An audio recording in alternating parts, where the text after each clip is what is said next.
Well, good evening. This is Bill Kennick, and it is the evening, or like 10 o'clock at night of Sunday, April 6th. So we're looking at a horoscope of what the eclipse is going to be like tomorrow. And here's what I come up with. Basically, you have your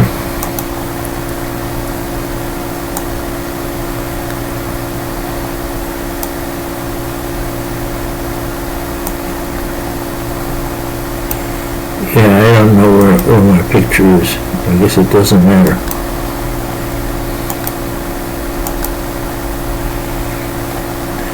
You have your exact conjunction at 19 degrees Aries, 24 minutes. Now what's interesting is that Chiron is in 19 degrees Aries, 24 minutes. So you have an exact solar eclipse conjunct Chiron as seen from the Earth. Now 19 degrees, then you go 30 degrees towards Taurus, and in 19, not exact now, but Dionysus is 1919, which is pretty close to a 30-degree angle. Jupiter's in 1903, so Jupiter, Dionysus, some sort of very good play acting going on.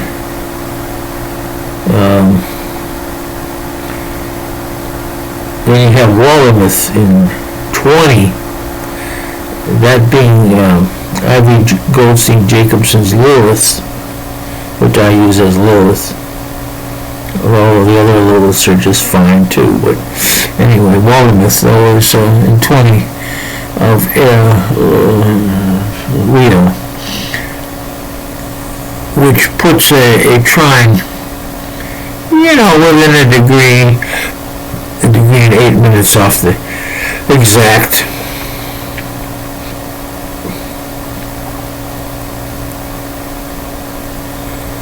But then you combine that with Jupiter, Dionysus, great play acting, and the eclipse.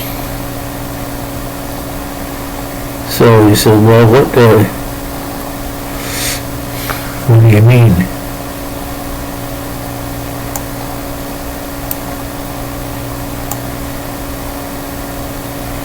So I'm trying to figure out, basically, I read a lot of what I consider bullshit about Chiron the healer and self-healing and all that. Yeah, that's all you get. It's all you get on the internet is this, newfangled astrology. And the trouble was that Chiron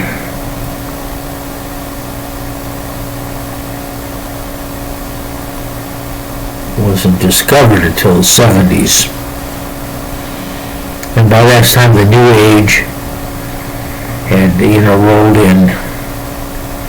So you wouldn't have any real readings other than the New Age kind of readings on Chiron, which is the wounded healer, and you're supposed to find your own pain and self-heal. Now the interesting thing was that, about that, Chiron could heal everybody else, but he couldn't heal himself. Oh, that's interesting, huh? So I was trying to figure out, well, what does this Chiron mean? And we really have a chance to find out. Well, and the reason I'm making this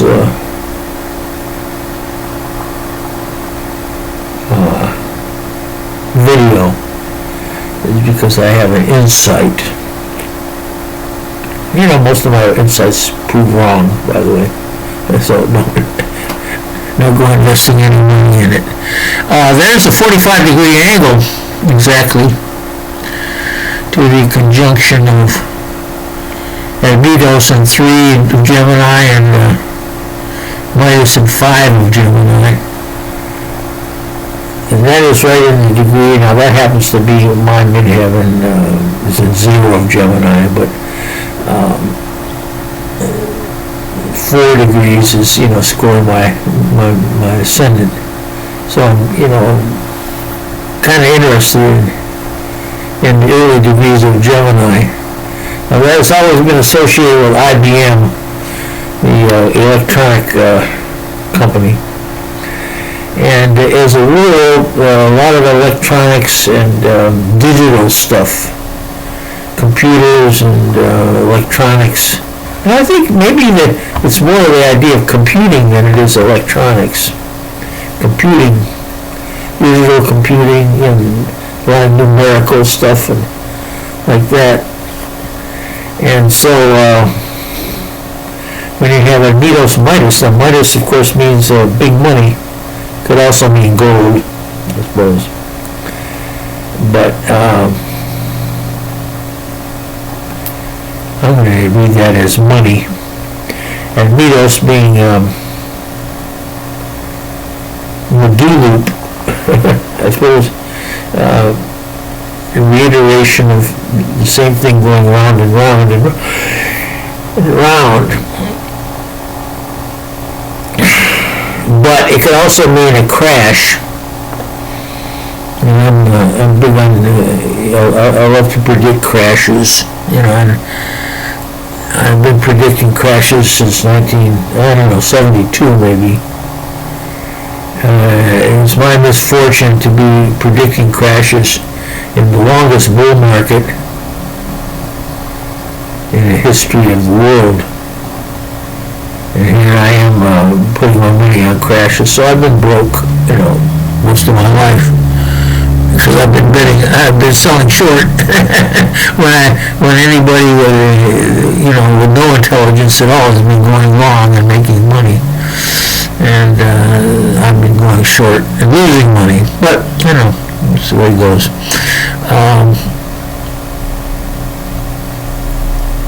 This has to do with my temperament, I suppose. I love disaster. Well, that's me. Who cares? The only person that cares that I love disaster is my wife. And she recognizes it for what it is. But anyway, so you have very interesting horoscope. You have the eclipse, 19, exactly conjunct Chiron. 30 degrees away is Dionysus and Jupiter, which I have not, Uranus close by, I have not figured out what that is. And then from 19 of Aries, you get to 4 of Gemini, which is your Midos Midas midpoint. So that could be something to do with Midos Midas, is like a shrinking of the market or the shrinking of the gold supply, which would make gold go up then, right? Not saying, I don't know. We're trying to lure us, so something bad or, should happen.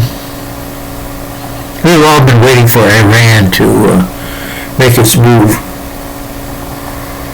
Now, in a common sense way, I don't think Iran is going to do anything for a while. But looking at Chiron,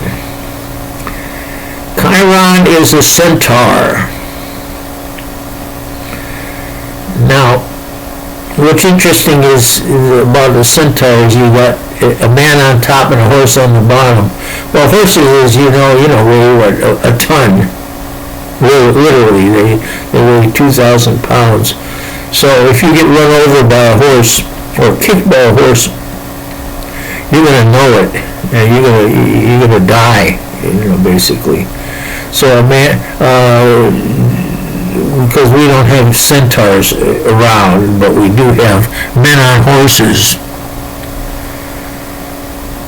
which Arnold Toynbee, the historian, you like to refer to as cataphracts. A cataphract is basically cataphracts dominated warfare from BC to about 100 years ago, with the charge of the Light Brigade, probably being the last important use of the cataphract. But anyway, man on a horse. Because what you had the intelligence of a man on top, and the power in the body of a horse. Now, cataphracts today are different. It's a man in a jet plane, for example, is a cataphract, which would be ruled by Chiron. And this is where I'm trying to expand the meaning of Chiron. A man in a jet plane, you got the intelligence of the pilot and the power of the plane. Or a man in a jeep, I suppose it would be the same thing, a man in a tank. But you have an armored vehicle which is directly attached to a human being.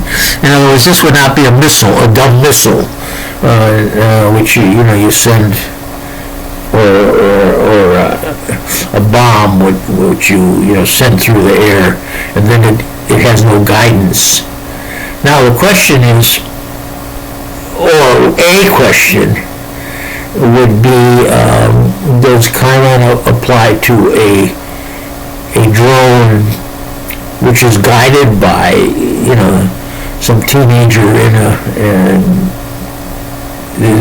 who thinks he's playing video games? He's actually guiding the drone to injure some other human being.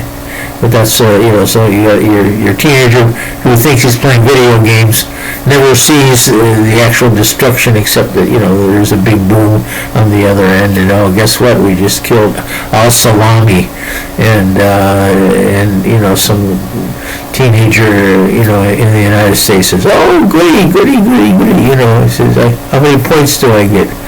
And in the meantime, so that's now, is that ruled by Chiron? A guided drone? That is an interesting question. Now, I was going to say in the beginning of this, as I suddenly got the insight for this video, that the Iranians, we're looking for an Iranian attack, and I don't have any particularly good reason to say Chiron is the Iranians, and why wouldn't it be the Americans or the Israelis? Israel is ruled by, supposed to be a Leo kind of nation, and Willamette is in 20 there, so that's a trine.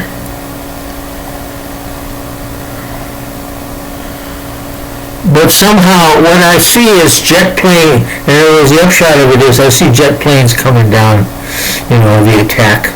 And there was men on beasts, men riding beasts. The cavalry, is that the word, cavalry? Yeah, the cavalry, men on horses, men in jet planes are going to be doing this attack. Not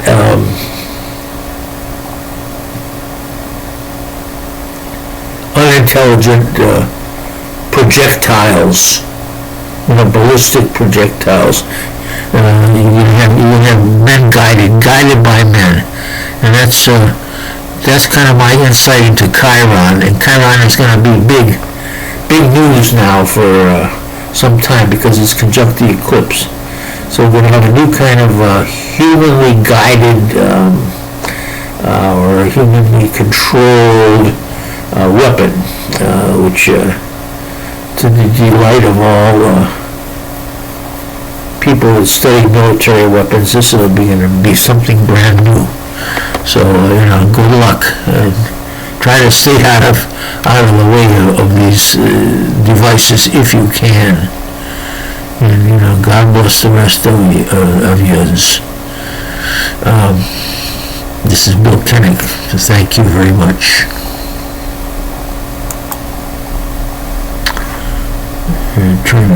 Turn this off now. Boom.